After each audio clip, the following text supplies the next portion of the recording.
Good morning, friends.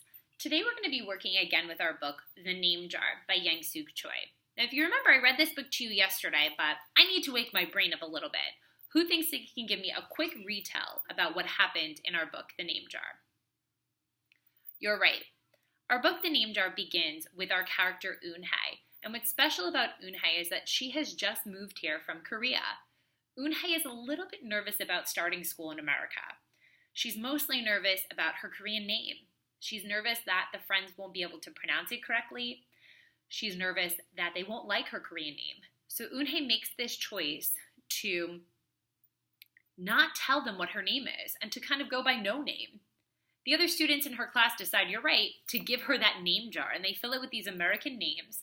When Eun-hae tries the American names, she doesn't feel comfortable, she doesn't like them, she's really not into it. She's still very uncomfortable here in her school in America. Now, our story takes a very positive change when Eun-hae is at the Korean market. And what's interesting is when she's at the Korean market is that she runs into Joey, one of her classmates. She's thinking to herself, why is Joey at the Korean market? But she doesn't have time to ask him. We later discover the next day that Joey went to the market because he really enjoyed Eun-hae's Korean name stamp. He got himself his own Korean name stamp. When Eun-hae went back to school that next day, she had also discovered that the name jar was gone. With the help of Joey, in the end of the story, we do learn that Eun-hae decides to keep her Korean name and to allow her friends to practice the pronunciation of it and to really get a chance to enjoy her Korean culture. Now, with this book, The Name Jar, we're going to be doing two things. We're going to be talking about and trying to make text-to-self connections where I want you to be able to relate something that has happened in your own life to things that are happening here in the name jar.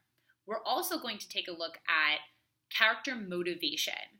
Now remember, we've been working on character motivation, and what character motivation means is why are the characters making the choices that they are making? We're going to focus on two of the characters. The first character we're going to focus on is Joey. And I'm going to ask you to think about this.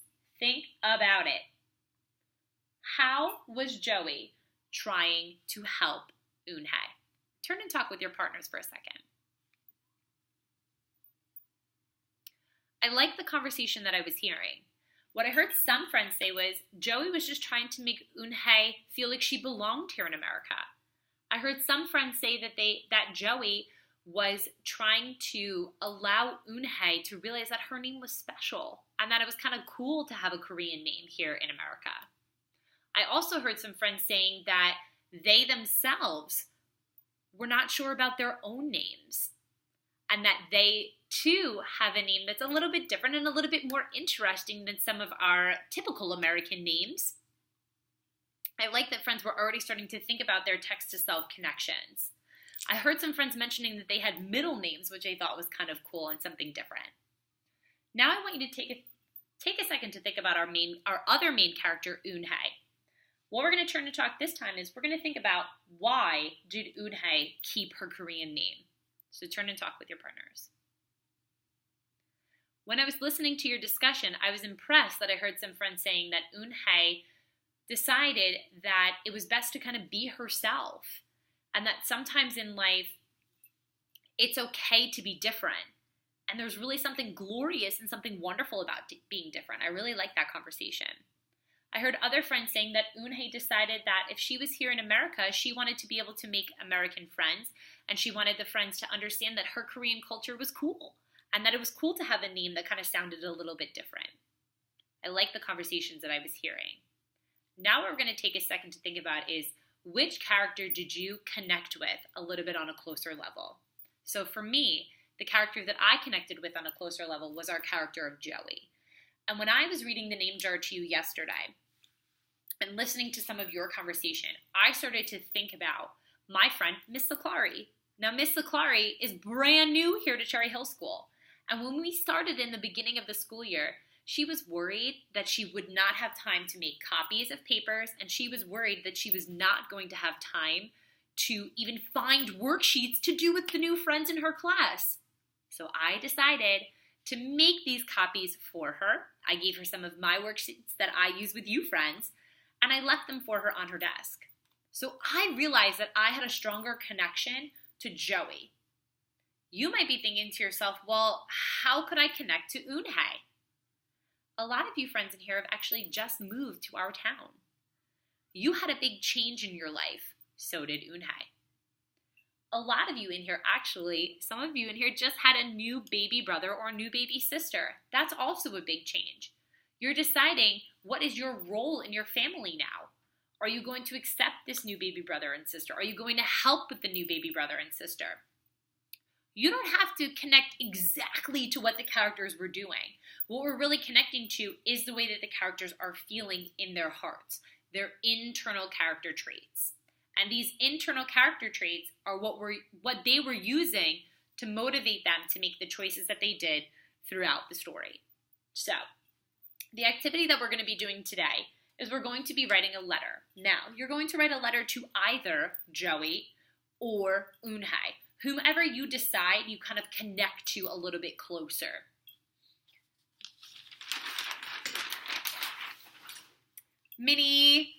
Miss O'Reilly time, and what that means is whatever I do here during my mini lesson is what you will be getting a chance to do independently at your table seats when I'm done explaining. So, your letter will be a compliment. Now remember, when you're complimenting, you're telling someone something nice that they have done. Joey made a great choice to help Unhei. Unhei made a really positive, excellent choice to be true to herself and to keep that Korean name. You're going to be writing a personal letter to them. And in this personal letter, I want you to be able to mention your connection, how you understand how the character is feeling. And I also want you to be able to state something from the text that happened. I want you to really pull from the text and state that in your letter. So, for my letter to Joey, I might want to plan it out first. And I'm just going to write down some of the things I'm thinking about. Now, Joey took the jar. Joey took the jar. And that's really what was a change in the story that could have went wrong, but it actually was very positive because he took that jar. Why? You're right. He took that jar to allow Unhei to feel comfortable with her name and to kind of force is a strong word, but he kind of wanted to force or give Unhei a little bit of a push to accept her Korean name and to allow the friends in the class to learn her Korean name. So I would want to make sure to mention that in my letter to Joey. I would also want to make sure to mention what I said about Miss LaClari. That's my connection. So I would want to make sure that in my letter, I'm stating how I connect to how the characters are feeling. And I also want to make sure that you mention something from the story to support your compliment to them. At the end of writing our letters to one of our main characters, we're going to take some time to come back to the rug and share our letters with one another. And you will compliment each other on your letters. Now remember, before I let you go and get your paper, make sure that you take a second right now. You could also talk again with a partner.